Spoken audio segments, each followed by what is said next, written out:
Berjualan dari pagi hari, mulai terbitnya matahari hingga terbenamnya matahari. Seorang pria yang bernama Pade Agus menjalani profesi sebagai penjual es krim keliling. Banyak kejadian-kejadian mistis yang dialami oleh Pade Agus. Salah satunya Pade Agus pernah bertemu dengan sosok anak kecil yang ternyata adalah korban dari kecelakaan. Saraba batunya itu loh, kok ada berbulu?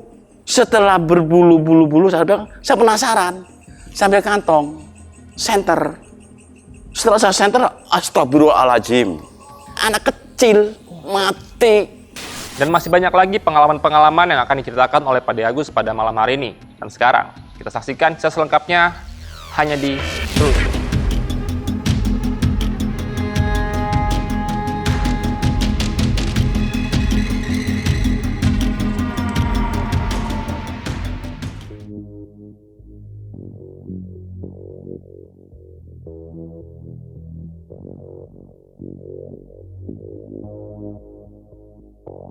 Assalamualaikum warahmatullahi wabarakatuh, Pade. Waalaikumsalam warahmatullahi wabarakatuh. Pade Agus, gimana kabarnya? Alhamdulillah, kabar saya plus keluarga saya sehat semua. Alhamdulillah. Pade, boleh diperkenalkan diri Pade dulu nih, Pade.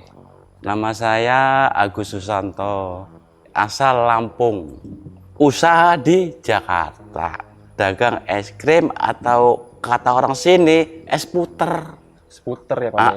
Es jadul nih, Pade. Nah, es alami. Alami. Pade. Ya. Udah berapa lama sih Pade dagang es krim kayak gini, Pade?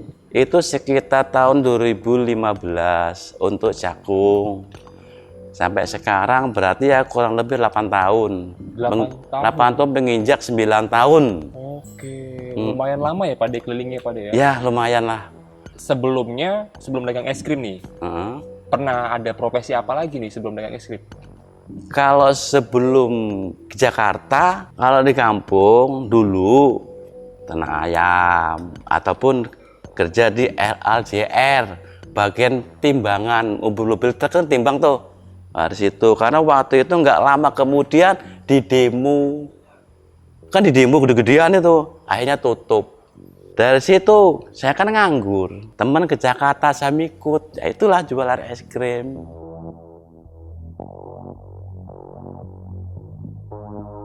Pade biasanya kalau dagang es krim ini keluarnya dari jam berapa, terus pulang ke rumah jam berapa, Pade? Keluar jam 10 pagi, pulang kadang jam 9 dan jam 8. Ya lihat keadaannya lah gitu.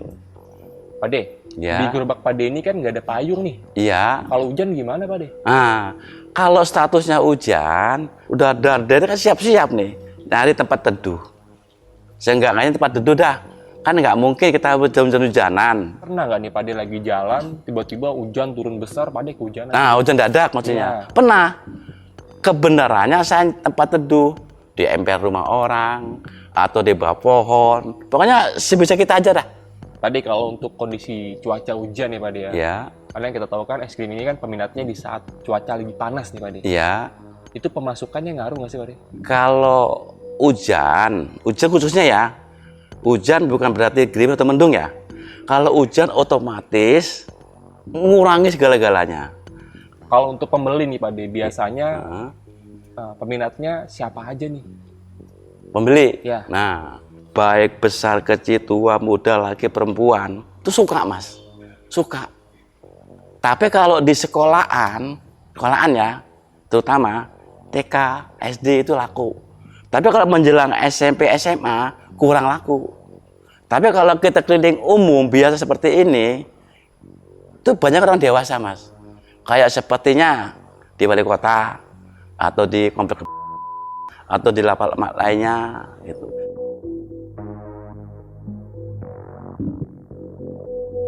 Pade, Ya. Pade kan kalau keliling dari pagi sampai malam nih, ada nggak sih pengalaman mistis yang Pade alami nih? Dulu pernah saya ngelayani anak kecil itu, tapi ternyata anak kecil itu menurut cerita korban kecelakaan.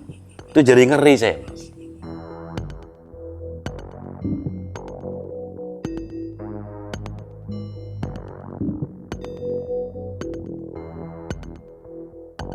Pade, Ya. Boleh nih diceritain secara fullnya nih. Kita waktu Pade melihat sosok anak kecil nih gimana nih Pade? Oh, ceritanya. Ya. Kalau cerita masalah misteri tadi atau mistik yang terjadi pada anak kecil, itu benar posisinya maghrib menjelang isya. Waktu itu saya mau pulang dagang, mendung akan hujan, angin besar, geluduk lagi, geluduk itu geledek. Nah, saya ambil jalan pintas lewat pinggir tol. Kalau lewat sana kejauhan muter. Akhirnya saya nekat ataupun memberanikan diri lewat sini supaya cepat.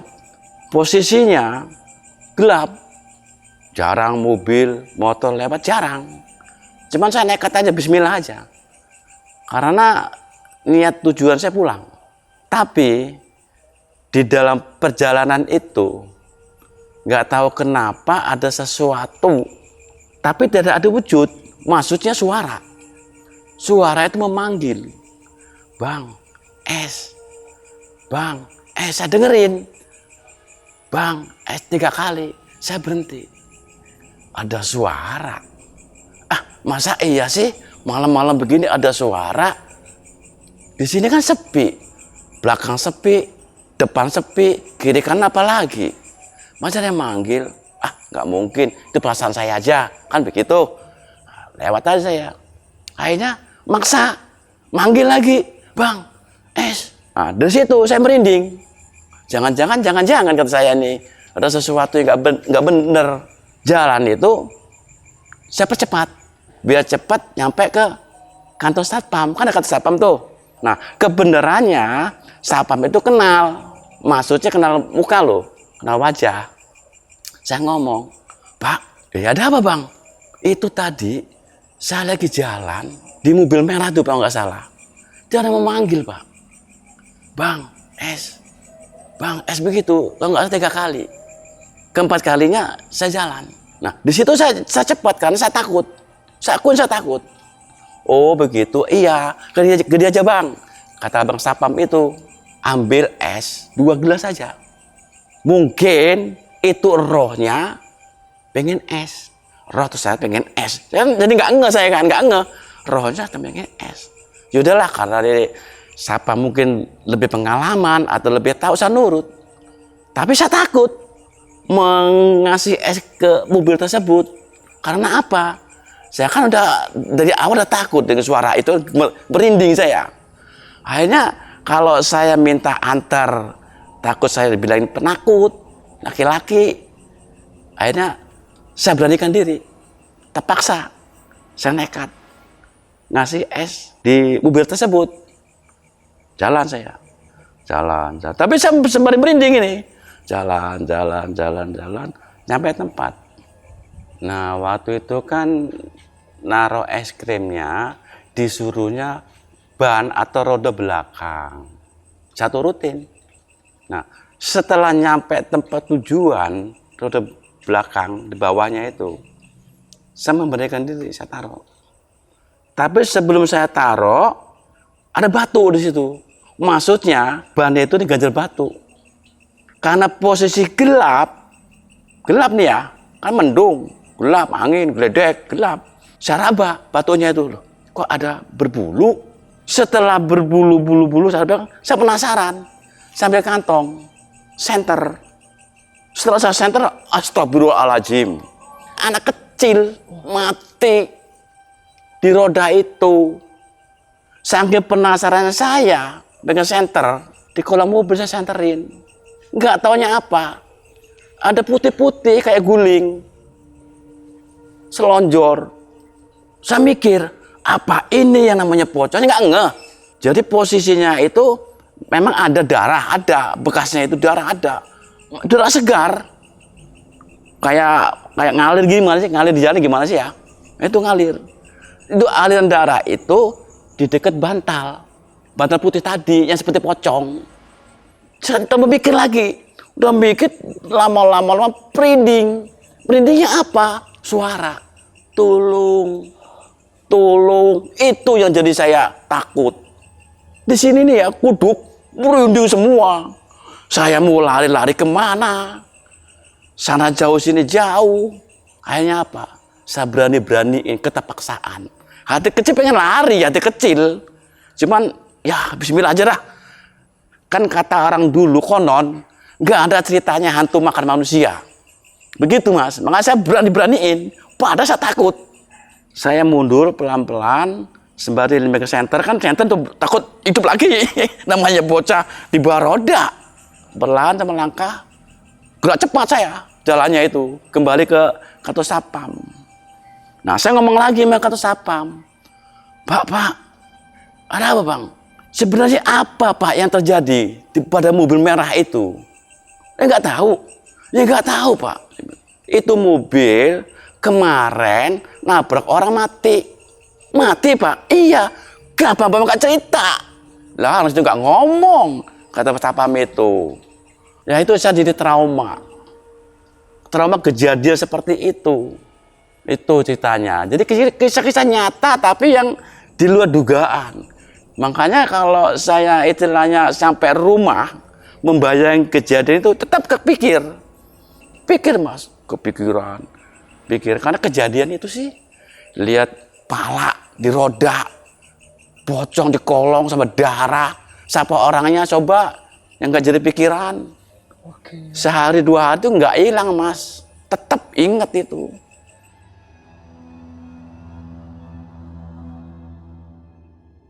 Pade ngasih es krim nih, Uh-uh. kondisi jalan gelap. Gelap, Itu ya. Pade ngambil senter handphone maksudnya dari handphone. Itu diarahin ke kolong. Enggak, sebelumnya ke roda itu karena pengetesnya batu. Oke. Pengetesnya batu, enggak taunya berbulu, enggak tuh rambut. Astagfirullahaladzim. Rambut tuh rambut pala anak kecil. Coba. Tadi Pade juga sempat nanya sama Satpam nih, Uh-uh. bahwa ada kejadian kecelakaan korbannya anak kecil Iya. satu doang atau Memang waktu itu yang tabrak anak sama emak naik motor. Tabrak mobil di roda. Telindes pecah palanya itu. dua-duanya meninggal? Iya. Itu cerita Satpam. Makanya saya jadi tahu cerita Satpam seperti itu. Nah, terus akhirnya saya pulang. Pulang itu dalam pikiran saya atau benak pikiran saya. Iya ya, namanya bocah, anak kecil. Kalau toh seperti itu, kasihan. Makanya selayaknya saya membantu. Ya nggak kayak tengah apa, bu apa karena saya bisa apa teh saya kirimin. Sembari sholat, saya hadroin apa teh, nggak tahu siapa namanya bin A atau si bin B. Pokoknya saya tujuannya ngirim si korban Al-Fatihah. Itu karena saya nggak tahu nama. Ya. Itu. Oke, berarti memang Pade juga dari awal ngasih es krim tujuannya untuk peduli ya, atas dasar peduli. Iya, Pade ya? peduli karena kasihan. Iya. Kasihan karena manusia boleh asih. Sesama kan saling membantu. Kalau udah pengen atau apa ya kita kasih apa salahnya lah ya. Walaupun yang Pade kasih ini memang bukan manusia lagi Pade. Seenggaknya kita udah bisa membantu lah Pade. Nah, seperti itu. Walaupun biasa. itu wujud atau nggak wujud karena dia minta. Intinya awalnya minta es, ya saya kasih es. Kan begitu. Bahkan juga Pade sempat memberikan doa ya untuk Ya, almarhumah ya. karena supaya- kita bisa apa teh ya gimana apa teh.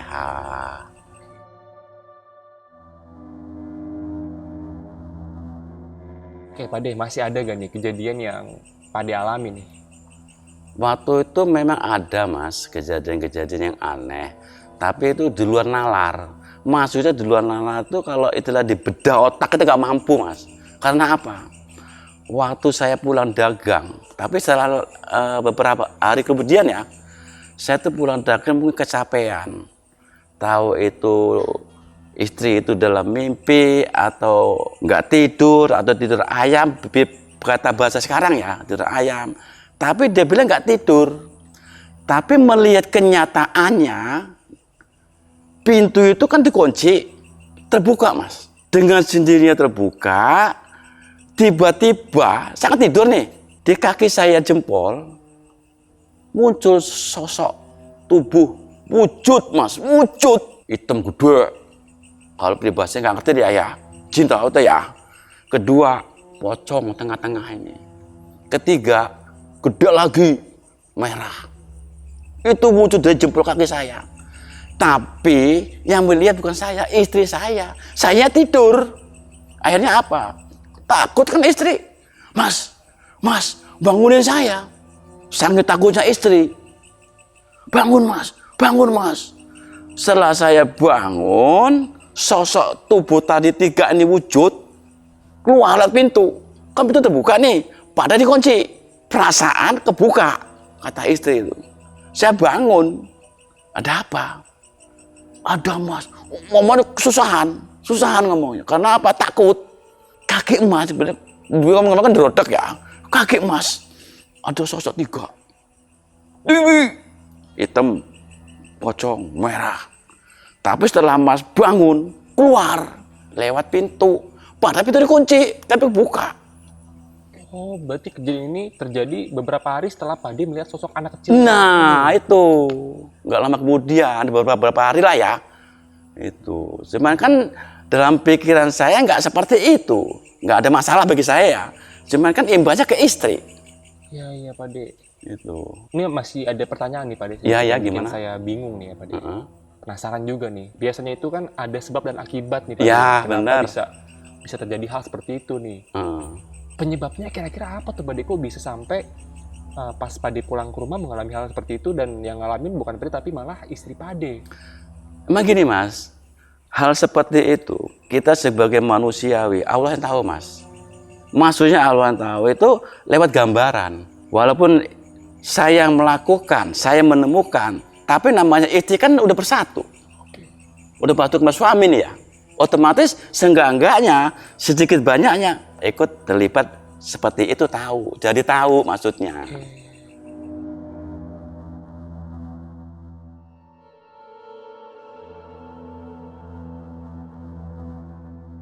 Memang kalau cerita mas, kejadian nyata yang sudah saya alami itu ada mas. Waktu itu kan zamannya musim cincin atau ala-ali atau aksesoris lah ya. Aksesoris zaman aksesoris. Nah waktu itu ada ibu-ibu sama anak bujang jualan sayur didorong mas. Ibu-ibu itu sama anak itu katanya nemu cincin ali-ali lah ya, ali-ali. Nah pamer sama saya dapat cincin, nemu di mana? Di kuburan. Akhirnya saya lihat cincin lumayan kata saya ini. Kamu untuk apa pun sini? Ya dari nemu atau saya nggak ngerti. Tapi begini aja. Ini saya minta, maksudnya nggak saya minta, saya maharin. Berapa? 5.000 perak mas, saya maharin. Mau 5.000? Mau. Cukup bener-bener ikhlas. Ikhlas 5.000 perak nih cincin. Cincin itu pengertian saya kan kurang bagus bahan-bahannya. Bahan-bahannya itu maksudnya iketannya loh. Saya buka, maksudnya saya ganti emban-emban. Nah, setelah saya ganti emban-emban, ternyata kegedean. Maksudnya kegedean batunya. Saya gesek batunya, manual mah pakai gerenda. Kiranya masuk nih ya, cukup pas, saya halus sampai bambu. Singkat omong, saya rapiin sebagus mungkin, semaksimal mungkin, bagus. Saya pakai. Malam itu mas, sekitar jam 1, didatengin sesosok tubuh wanita mas. Saya nggak tahu. Ini manusia kok mendampingi saya terus, siapa sih ya? Mukanya serem mas. Hancur. Mungkin ya di gerenda tadi. Saya gerenda kan ya. Saya gesek pakai bambu biar mengkilat. Sebelah hancur semua, tangan kaki hancur semua. Bahkan dengklang. Jadi intinya tiap malam menghantui saya terus beberapa malam. Mendampingi itu nyata itu mas. Akhirnya saya ngobrol sama teman. Sedikit-sedikit ngerti lah ya, ngerti. Mas, saya punya cincin mas. Cincin apaan? Gak ngerti sih, bilang dapat nih dari anak tukang sayur. Coba dilihat mas, bilang. Dilihat. Wah, serem ini.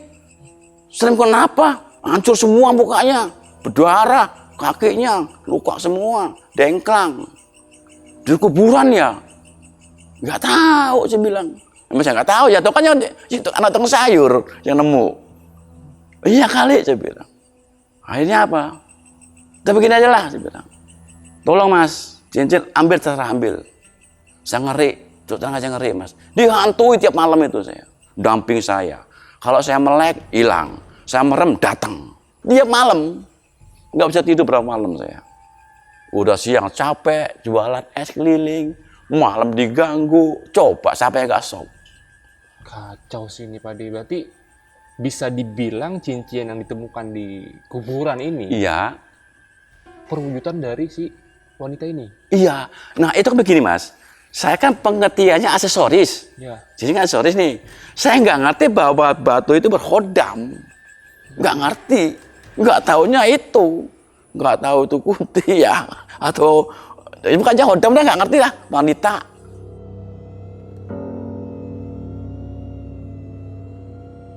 Pak De, itu kejadian batu berada di tangan Pak De selama beberapa hari itu Iya. berapa lama? Memang waktu itu batu di saya nggak lama. Cuman nggak ada masalah. Karena apa? Bahan-bahannya masih utuh. Maksudnya belum diganti. Masih utuh.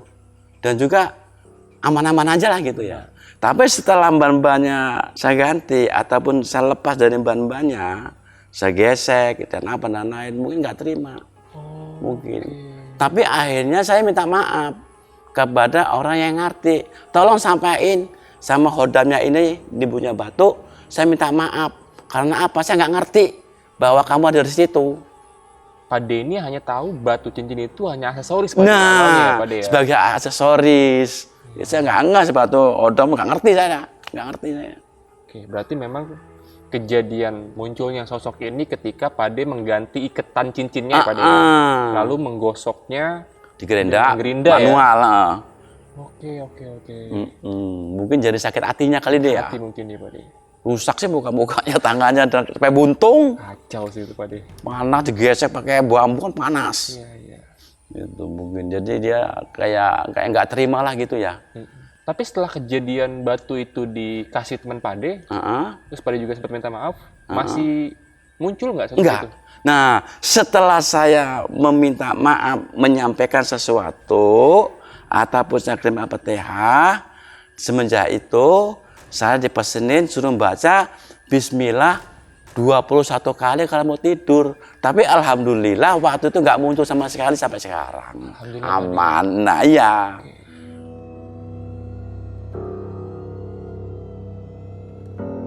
Pak De, masih ada nggak nih pengalaman yang Pak De alami nih? Oh, pengalaman seperti itu maksudnya? Iya, betul. Kalau seperti itu kayaknya dulu saya pernah ngalami. Dulu waktu saya sembari pulang, ya maghrib nih ya, maghrib. Pulang itu kan saya mampir ke musola. Saya sholat sebentar. Setelah sholat, bergegas lagi saya. Pegang gerobak jalan. Sembari pulang, sembari dagang. Nggak lama kemudian, di komplek itu kan ada taman tuh. Saya kan nggak banget, saya bocah mainan. Kan namanya LPT kan tempat anak-anak mainan. Tapi tiba-tiba kok berubah. Berubahnya apa? Saya lihat lah. Kok wujudnya putih? Memang sesore sih. Sore itu habis maghrib loh ya. Habis maghrib menjelang isya. Sore sih. Akhirnya lihat lah putih. Apa ini? Pocong? Apa betulan? Saya lempar mas. Dah. Tetap diam. Akhirnya apa? Wah, jangan-jangan setan atau gue pocong. Lari gue. Lari kan bergerobak. Sembari pulang, lari aja. Kejadian seperti itu. Itu nyata, itu kejadian lagi. Yang itu lihat di luar dugaan lagi. Sembari saya pulang, mampir ke musola. Gak lama kemudian di taman di El Petra itu ada ayunan kan. Bangkitannya bocah mainan, gak taunya ya sebangsa itu. Oke, jadi kejadian yang Pak De alamin ini di sebuah taman nih? Taman. Ayunan, ke El Petra kan ada tuh. Ayunan, ada tempat main poli, ada tempat main macam-macam. Itu posisi yang Pak De lihat sosoknya ada di mana? Di ayunan. Oh, lagi main ayunan. Pengertian saya kan bocah. Iya. Lagi main ayunan. Nggak taunya kok. Istilahnya posisi duduknya itu putih, kok agak dewasa. Bukan bocah. Itu ceritanya. Kan saya jadi takut. Iya, iya. Kejadian yang Pak De alami ini sering kalinya tuh di habis maghrib Pak De ya? Nah, karena apa? Kalau kata orang Jawa nih, orang Jawa ya, saya nggak tahu nih orang cerita. Segala sesuatu itu maghrib kejadiannya, ataupun sesudah maghrib atau sebelum maghrib, ataupun maghrib itu katanya banyak setan keluar. Katanya, tapi kenyataannya iya sih ya.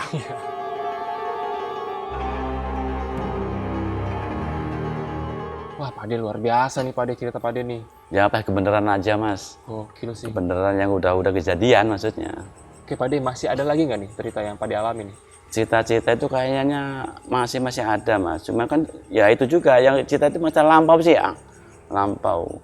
Dulu pernah itu, ya waktu itu posisi ya malam waktu mau pulang ya dikirakan jam 9 tengah 9 lah ya, jam pulang dorong gerobak. Tapi setelah saya jalan itu kan lama kok ada sesuatu hawa penciuman.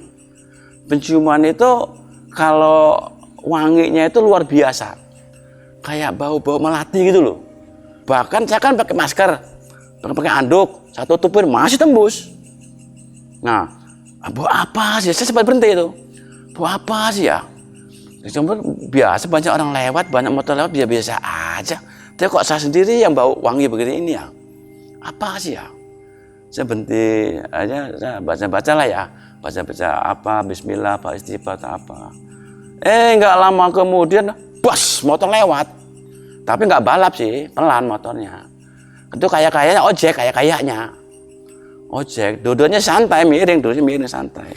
Tapi motor itu kan mendului saya, nyalip sih ya. Sempet nengok mas, nengok ke arah saya. Astagfirullahaladzim, kata saya. Itu motor ojek, buat penumpang apa sih ya? Kok mukanya acak-acakan begitu? Rambutnya berantakan mas, panjang berantakan. Mukanya jelek lagi. Udah jelek, kusut, kayak ngomong ya, bibirnya agak maling gini, malang gini loh. Jadi sebelah putih, sebelah hitam. Mukanya itu. Dia labas aja nyalip saya. Saya kan berhenti. Nah, saking saya dorong gerobak nih ya, sambil liatin gini, nggak sadar saya. Masuk got. Masuk got gerobaknya itu. Akhirnya apa? Ya namanya banyak orang kan malu mas. Di luar kesadaran saya. Jadi yang asiknya gue lihat sesosok yang di motor tadi, di bonceng ojek, di luar nalar saya. Nggak taunya yang saya jalan itu got mas. Padahal saya lurus perasaan. Nggak tahu got, masuk got saya itu. Berarti yang melihat sosok ini cuman Pak De? Ya saya yang lihat, orang yang lainnya biasa aja. Kan waktu gue yang lihat. Sebenarnya gerobak aja kan santai aja kan. Gue tuh pas nyalip ya itu. Lihat. Sambil lihat pandang-pandang kan begini. Saya kan nggak kontrol jalannya itu.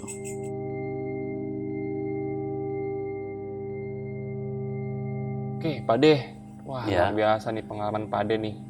Terima kasih banyak Pak De ya, udah Iya. mau berbagi pengalaman-pengalaman yang menyeramkannya nih Iya. sama tim telusur nih Pak De ya.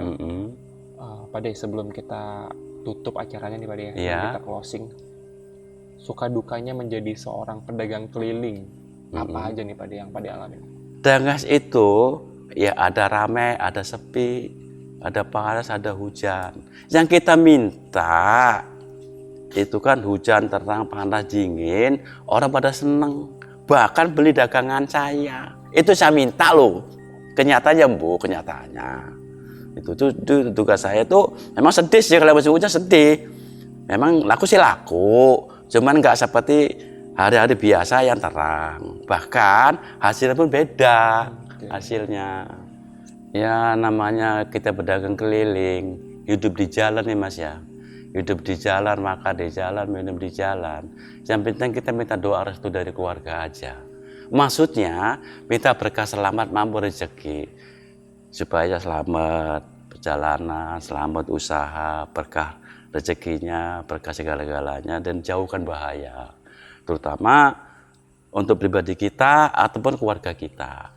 Begitu juga untuk keluarga saya yang di kampung. anak, istri, ataupun teman dan sahabat dan lain, keluarga, kalau menonton, yang saling mendoakan lah yang terbaik. Gitu, yang mendoakan yang terbaik. Jadi kita sama-sama mencari amannya, mencari terbaiknya.